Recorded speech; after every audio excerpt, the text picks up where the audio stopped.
Y también prevé el Código Civil la nulidad del matrimonio. Cuando hay un defecto de forma, entonces, por ejemplo, ahí no hay más remedio forzoso que volver a contraer matrimonio. Pero cuando hay un defecto de consentimiento, el consentimiento es necesario en el matrimonio, lógicamente, entonces ahí sí que hay. Hay, por ejemplo, que lo hemos pasado antes por tiempo y creo que tenemos tiempo para poderlo ver.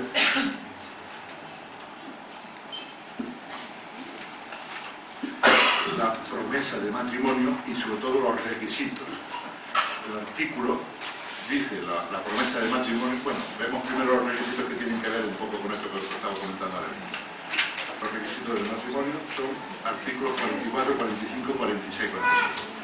Dice el artículo 44, el hombre y la mujer tienen derecho a contraer matrimonio conforme a las disposiciones de este código. Más amplio no puede ser. El 45, no hay matrimonio sin consentimiento. Por eso digo lo de la nulidad que prevé el propio Código Civil. Si ese consentimiento que se prestó en su día está viciado, ¿por qué?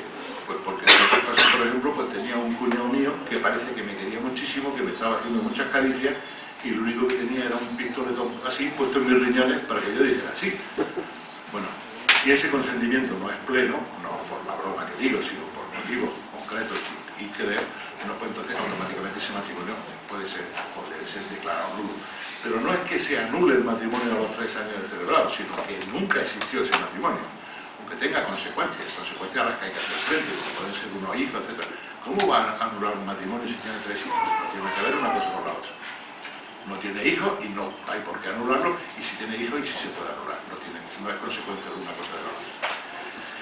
Y dice el artículo 46, no pueden contraer matrimonio los menores de edad no emancipados. Por eso os digo del consentimiento. Mientras no sea mayor de edad, lógicamente ese consentimiento no es pleno, no tiene potestad para un consentimiento pleno. Los que están ligados por otro vínculo matrimonial, y esto es el propio Código Civil, no el derecho canónico. El propio Código Civil, mientras tengas un matrimonio que está en vigor, tú estás separado o estás. Entonces, si es divorciado no, porque a efectos civiles ya ese matrimonio se ha roto. Lo hemos visto que era uno de los sistemas de romper el matrimonio. Pero si no, entonces mientras tú estés casado no puedes lógicamente volver a contraer matrimonio. Y tampoco pueden contraer matrimonio entre sí los parientes por línea recta de consanguinidad o adopción. La línea recta es nieto, hijo, padre, abuelo, bisabuelo, sin salirse a los tíos, sin salirse a los primos. Esa es la línea recta y lógicamente nadie puede contraer matrimonio, ni siquiera por adopción. Ese hijo no es hijo mío consanguíneo, sino por adopción, ni siquiera tampoco, si la adopción es plena, tampoco puede contraer matrimonio. Los colaterales por consanguinidad hasta el 3er grado, que estos serían lo que denominamos primos hermanos, aquí buscando punto a punto hasta llegar a ese 3er grado, y los condenados como autores o cómplices de la muerte dolosa del cónyuge de cualquiera de ellos. Hemos dicho que mientras exista un matrimonio que esté ligado a un vínculo matrimonial no puede volver a contraer matrimonio, y como entonces lo que me sobra es el pariente o la parienta, pues me pongo de acuerdo con alguien para cargarme al pariente o la parienta y así poder contraer matrimonio. No puede contraer matrimonio. Este tercer caso sí puede dispensarlo el Ministerio de Justicia. Lógicamente, después de haber pasado por la trena un poquito de tiempo, después de haber pasado, bueno, pero el Ministerio de Justicia puede dispensar y volver a contraer matrimonio. Y en algunos casos también, con razones más que fuertes y suficientes, el grado de consanguinidad del 3er grado hasta el 2º grado, que ese sí que ya no es salvable, del 2º grado. Y por último, con respecto a la promesa del matrimonio, dice el artículo 42, la promesa del matrimonio no produce obligación de contraerlo ni de cumplir lo que se hubiese estipulado para el supuesto de su no celebración. Quiero decir, Paco le promete matrimonio a Jora María. Y además le dice, mira, para que veas que de verdad me quiero casar contigo, si no me caso, te regalo mi coche. No es verdad, mi coche es muy utilitario, como todo el mundo lo utilizo como pura herramienta, pero para este supuesto lo quiero embellecer. Y entonces se llama tuneado, me parece. Bueno, pues entonces es un coche que tengo tuneado, que eso suena, que es una maravilla, cuando lo arranco no podéis figurar, todo el mundo mira del ruido que hace, molesta a todo, pero bueno, yo me siento muy orgulloso de mi coche, de unos colores tremendos, y bueno, digo, o me caso contigo y si no te regalo mi coche, que sabes que sin coche yo no puedo vivir. Pues Jona María se queda sin Paco y sin coche, porque acabamos de ver que la promesa del matrimonio no produce obligación de contraerlo, es decir, esa promesa de que me voy a casar contigo no tengo por qué cumplirla, ni de cumplir lo que se hubiese estipulado en el supuesto de no celebración, que era la desnoche.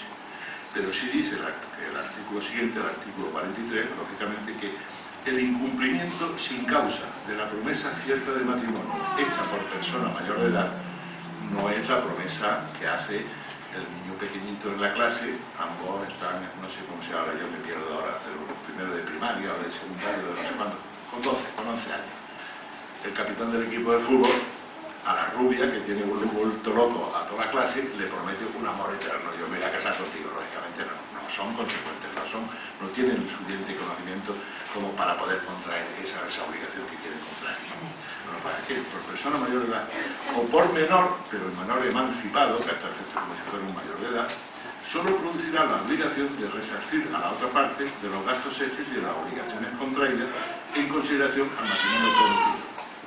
Juana María o Paco se queda sin coche y se queda sin Paco, pero si Juana María, por motivo de ese compromiso de Paco de contraer matrimonio, se ha metido en la compra de una casa, se ha metido en la compra del traje, todas aquellas cosas que Juana María había hecho por ese compromiso de Paco, que después no ha cumplido, lógicamente Paco sí que tiene que resarcir a Juana María de esos gastos que le ha motivado, que le ha ocasionado. Y así damos un cerrojazo al derecho civil y nos pasamos a... Perdonadme que revise si me he dejado algo. Requisitos, forma, excepción, matrimonio, paternidad y